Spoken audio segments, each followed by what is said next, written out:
Hey everyone, welcome back to my YouTube channel. जैसा कि हमने 1 हावर स्टडी का डेली चैलेंज लिया है, तो अभी बज चुका है गाइस, अभी बज चुका है 12:05। So guys, let's start this video. Let's study. तो गाइस, स्टार्ट करते हैं वीडियो। तो परिचय, इंट्रोडक्शन। हम ऐसी शिक्षा चाहते हैं जिससे चरित्र का निर्माण हो, मन की शक्ति बढ़े, बुद्धि का विस्तार हो और व्यक्ति अपने पैरों पर खड़ा हो। स्वामी विवेकानंद जी ने यह बात कही थी। शिक्षण एक बहुत ही महान व्यवसाय है जो व्यक्ति के चरित्र, क्षमता और भविष्य को आकार देता है। एपीजे अब्दुल कलाम। शिक्षा समाज की एक आत्मा की भांति है जो एक पीढ़ी से दूसरी पीढ़ी तक जाती है। जी के चेस्टर्न। एक राष्ट्र की प्रगति और समृद्धि मानव संसाधनों के विकास पर निर्भर करती है। इस उद्देश्य की पूर्ति के लिए सक्षम शिक्षकों की सदैव आवश्यकता रहती है। राष्ट्रीय पात्रता परीक्षा उन अभ्यासार्थियों के मूल्यांकन के लिए है जो अपने ज्ञान और कौशल के आधार पर उच्च शिक्षण संस्थानों में अध्यापन वृत्ति या अनुसंधान में प्रवेश पाना चाहते हैं। किसी उच्च शिक्षण संस्थान में सफल शिक्षक बनने हेतु योग्यता, बुद्धिमत्ता, मनोदृष्टि आदि वांछित गुण होने चाहिए। इस बात को ध्यान में रखते हुए पहले अध्याय शिक्षण अभिक्षमता के पाठ्यक्रम में शिक्षण अवधारणाओं, शिक्षण उद्देश्यों, शिक्षण विधियों और शिक्षण सहायक सामग्रियों को सम्मिलित किया गया है। नई शिक्षा नीति 2020 के अनुसार शिक्षा पूर्ण मानव क्षमता प्राप्त करने, एक समान और न्यायपूर्ण समाज के विकास और राष्ट्रीय विकास को बढ़ावा देने के लिए एक मौलिक भूति है। 2015 में भारत सरकार द्वारा अपनाए गए सतत विकास के लिए 2030 कार्यसूची के सतत विकास लक्ष्य 4 में परिलक्षित वैश्विक शिक्षा विकास का कार्यसूची समावेशी और समान गुणवत्ता वाली शिक्षा सुनिश्चित करना और 2030 तक सभी के लिए आजीवन अधिगम के अवसरों को बढ़ावा देना है। प्रत्येक मनुष्य अक्सर अपने बड़े माता-पिता, परिवार के सदस्यों और शिक्षकों से प्राप्त अधिगम को दर्शाता है। हम अपने जीवन के लगभग 20 से 25 वर्ष औपचारिक शिक्षा में व्यतीत करते हैं। शिक्षा एक सफल, शिक्षित और संपन्न समाज की सबसे महत्वपूर्ण नींव है।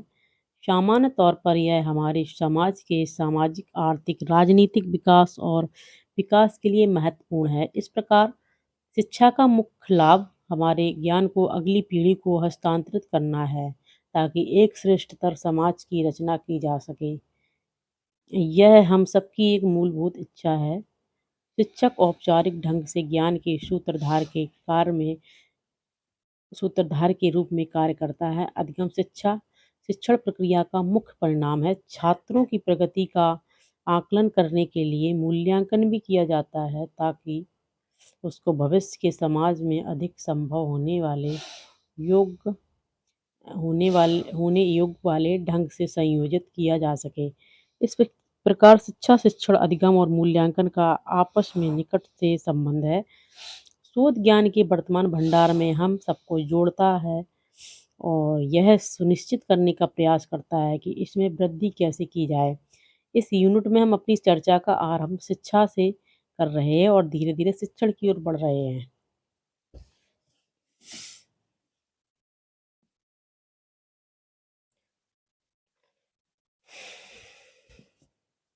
शिक्षा और शिक्षण। शिक्षण का मूल अर्थ है शिक्षा प्रदान करना। हम पहले यह जान लें कि शिक्षा क्या है। इस शब्द की उत्पत्ति शिक्ष से हुई है जिसका अर्थ है ज्ञान प्राप्त करना, जिसके माध्यम से हम अपने संस्कार एवं व्यवहारों का निर्माण करते हैं। शिक्षा हमें इस योग्य बनाती है कि हम अपने वातावरण में समायोजित होकर अपनी क्षमताओं एवं निहित योग्यताओं का पूर्ण विकास कर अपने परिवार, समाज तथा राष्ट्र के किसी विशिष्ट क्षेत्र में योगदान कर सकें।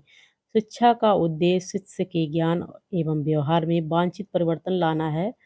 शिक्षा प्रदान करने वाले शिक्षक को अध्यापक या अध्येता कहा जाता है। शिक्षक मूलतः शिक्षण उद्देश्यों की प्राप्ति के लिए सहजकर्ता के रूप में कार्य करता है।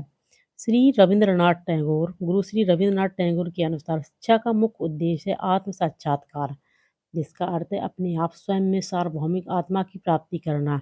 यह एक ऐसी प्रक्रिया है जिसकी अनुभूति शिक्षा के बिना असंभव है। गुरु टैगोर ने प्राचीन वेदांत का संश्लेषण किया भी है। स्वामी विवेकानंद ने शिक्षा को इस ढंग से परिभाषित किया है कि शिक्षा एक व्यक्ति में पहले ही पूर्णता की अभिव्यक्ति है। अरस्तु अरस्तु ने शिक्षा को एक स्वस्थ शरीर में एक स्वस्थ मस्तिष्क के निर्माण के रूप में परिभाषित किया है।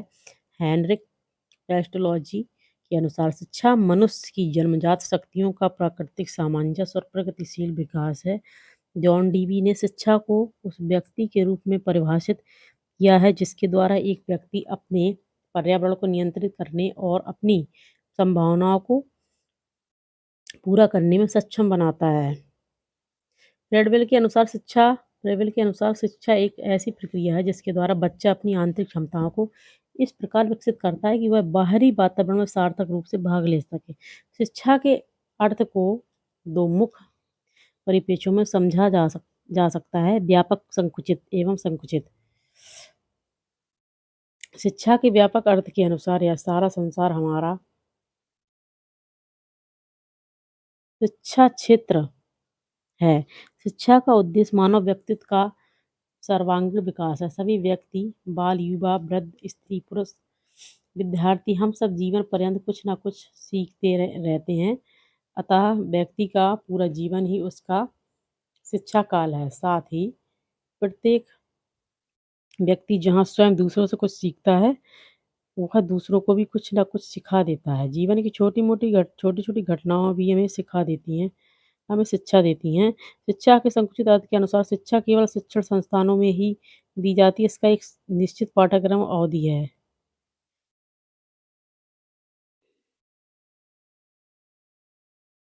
शिक्षा का मुख्य उद्देश्य विशिष्ट विषयों का ज्ञान प्राप्त करना है, जिसका मूल्यांकन होता है और तत्पश्चात मानक उपाधि व प्रमाण पत्र मिलते हैं। शिक्षा कहीं न कहीं कक्ष और पाठ्य पुस्तकों तक ही सीमित रह जाती है। UNESCO United Nation Educational Scientific कम कमीशन ने 1996 में अपनी रिपोर्ट सामाजिक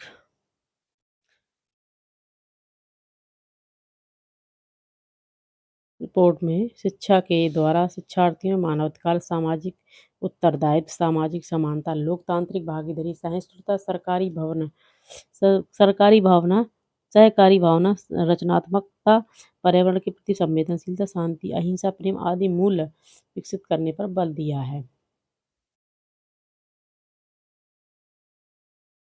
जैक्स डेलर्स ने शिक्षा के 4 स्तंभ स्थापित किए: कुछ बनने के लिए अधिगम, ज्ञान के लिए अधिगम, कुछ करने के लिए अधिगम, साथ रहने के लिए अधिगम। So guys, nothing is impossible. Keep your face always toward the sunshine and shadow will fall behind you. You have brain in your head. Attitude is a little that makes a big difference. Author Madam C.J. Walker says that don't sit down and wait for the opportunities to come, get up and make them. No matter how far away from yourself you may have strayed, there is always a path back. You already know who you are and how to fulfill your destiny. When you have a dream, you have got to grab it and never let go.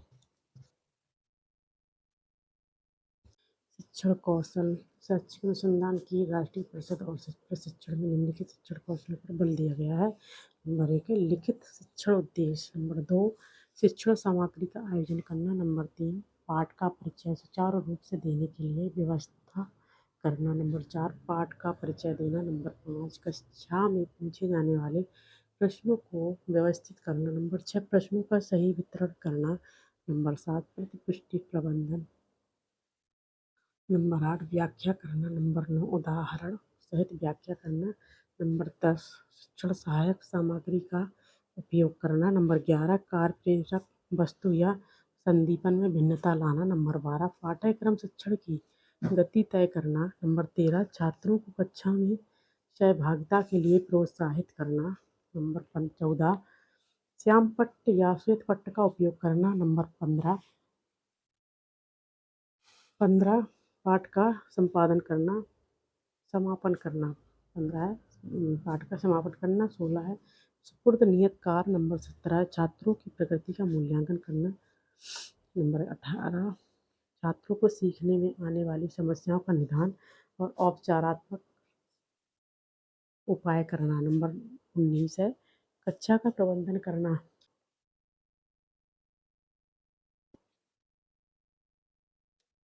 तो guys देखिए 12:35 time हो चुका है और अभी भी हम पढ़ रहे हैं, पूरा 1 आवर तक पढ़ेंगे। So guys, you know that UPSC is not about being perfect, but about striving and for excellence and the continuous improvement. The journey toward UPSC is not easy, but the reward of the serving your the nation map if worthwhile. UPSC tests not only your knowledge but also your patterns and perseverance and the mental thoughtness. And success in UPSC required not only hard work but also smart work and effective time management. Guys, the future belongs to those who believes in the beauty, their dreams and dream to becoming a IPS officer. Don't watch the clock, do what it does. Keep going, keep preparing for UPSC. तो guys इस प्रकार 1 our complete हो चुका है। तो बज चुके हैं 1:05। तो टाइम पूरा हुआ 1 आवर का। तो all guys bye bye to all of you and take care, good night, sweet dream. Thank you so much guys watching this video.